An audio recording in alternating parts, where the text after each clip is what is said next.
দর্শক স্বাগত জানাচ্ছি কোরাস নিউজে, সাথে আছি আমি মোহাম্মদ আবু তাহির নয়ন। ঢাকা রাজধানীর গুলিস্তানে ব্যস্তময় ফুটপাতের যে পোশাকের সমারোহ, আমি এখানে দাঁড়িয়ে আছি, আপনারা দেখতে পাচ্ছেন এর চারপাশে কিন্তু ঈদের কেনাকাটা নিয়ে ব্যস্ত সময় পার করছেন বিক্রেতারা। আমি একটু একজন বিক্রেতার সাথে কথা বলি, একজন ব্যবসায়ীর সাথে কথা বলছি। এবারকার ঈদে আপনারা রমজানের ঈদে কীরকম প্রত্যাশা করছেন বেচা কেনায়? আশা করি ইনশাল্লাহ ভালো কিছু হবে। এখন তো প্রথম থেকে 10 রোজা পর্যন্ত একটু ব্যবসা খারাপ যায়, কারণ মানুষ প্রথম 10 দিন একটু টায়ার্ড থাকে, রোজা রাখার পর আর বের হয় না। তারপরেও উচ্চবিত্ত, নিম্নবিত্ত, মধ্যবিত্ত সবাই টুকটাক কেনাকাটা করতেছে। তো আশা করতেছি আমরা 10 রোজার পর থেকে সেল অনেক গ্রো করবে। এখন আমরা ডিগ্রোতে আছি, আশা করি 10 রোজার পরে ব্যবসা সেল অনেক ভালো হবে।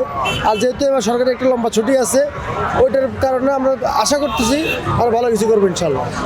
দর্শক, আমি এর চারপাশটা আপনাদের একটু দেখাই। আপনারা দেখতে পাচ্ছেন যে একেবারেই সব ধরনের পোশাকই কিন্তু এই গুলিস্তান ফুটপাথে কিন্তু বিক্রি হয়। এখানকার ব্যবসায়ীরা আমাকে জানিয়েছেন যে তারা এবারের রমজানে ভালো একটি প্রত্যাশা করছেন। তারা মনে করেন যে কোনো তুলনায় এবারের রমজান জমে উঠবে, এবং বিশেষ করে এখানকার পোশাকের কিন্তু যথেষ্ট গুণাগুণ রয়েছে। ব্যবসায়ীরা বলছেন যে লম্বা ছুটি পেয়েছে, এবারকার ঈদে লম্বা ছুটি থাকার কারণে কিছুটা তারা বিব্রত, তারপরও তারা প্রত্যাশা করছেন হয়তোবা এখানে পূর্বের যে কোনো তুলনায় এবারের ঈদের কেনাকাটায় বেশ জমে উঠবে। আমি একটু একজনের সাথে কথা বলার চেষ্টা করছি। আপনারা দেখতে পাচ্ছেন এখানকার কীরকম পোশাকগুলো পাওয়া যায়।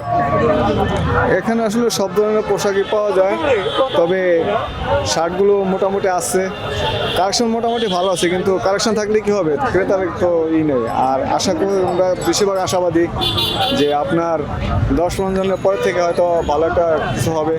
আমরা যারা আছি, অনেক ব্যবসায়ীরা বলেছেন যে ঈদ রমজানের ছাড়া যে ধরনের বিক্রি হতো তার চেয়ে এখনকার পর্যন্ত একটু খারাপ অবস্থার দিকে। আসলে কথাটা কতটুকু, নাকি প্রত্যাশা করছেন হয়তো জমে উঠবে?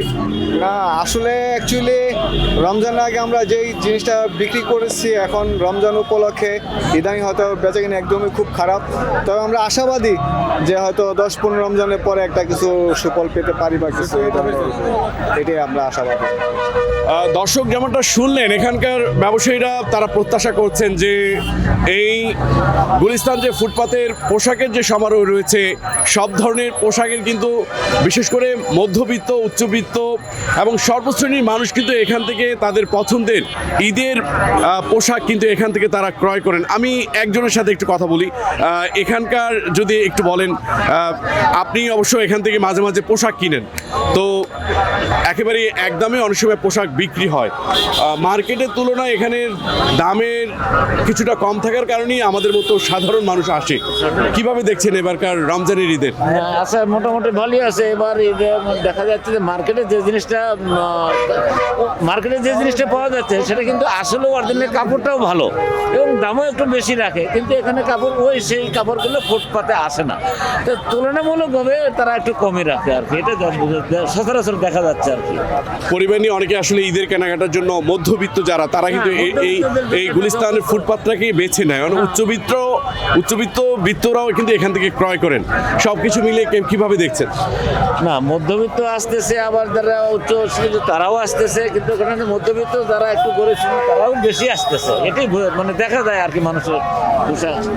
দর্শক, আমি একটু এখানকার আরেকটু চারপাশটা আমি আপনাদেরকে দেখাচ্ছি, যে আপনারা দেখতে পাচ্ছেন যে এখানে কিন্তু ঈদের প্রস্তুতির কেনাকাটা কিন্তু শুরু হয়ে গেছে। ব্যবসায়ীরা তারা কিন্তু প্রত্যাশা করছেন যে ভালো কিছু এখান থেকে ব্যবসার ক্ষেত্রে ভালো ধরনের একটা ব্যবসা হবে এবারের রমজানের ঈদে। আমি একজন ব্যবসায়ীর সাথে কথা বলছি, কেমন প্রত্যাশা করছেন এবারের রমজানের ঈদে?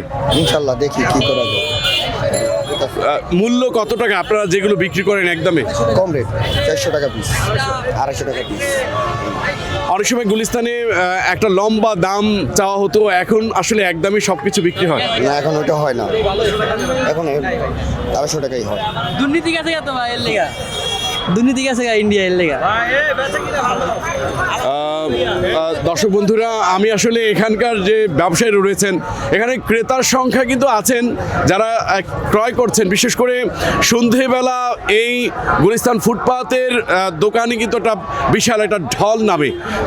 এখানে আপনারা দেখতে পাচ্ছেন যে চারপাশে হরেক ধরনের, বিশেষ করে জুতো থেকে শুরু করে নিত্য প্রয়োজনীয় যে পোশাক কিংবা প্রয়োজনীয় যে সামগ্রী এখান থেকে কিন্তু একেবারে অল্প দামে ক্রয় করতে পারে সাধারণ মানুষ।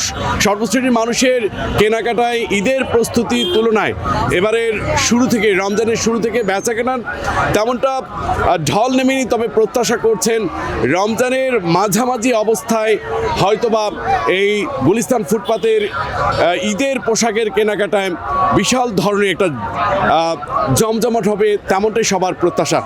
এবং মধ্যবিত্তরা কিন্তু এই ফুটপাতের উপরই নির্ভরশীল, তাদের পছন্দের পোশাকটা কিন্তু এখান থেকে তারা খুঁজে নেন। এই ছিল ঈদের কেনাকাটার শুরুর প্রস্তুতি। কোরাস নিউজে সাথে থাকবেন। আল্লাহ হাফিজ।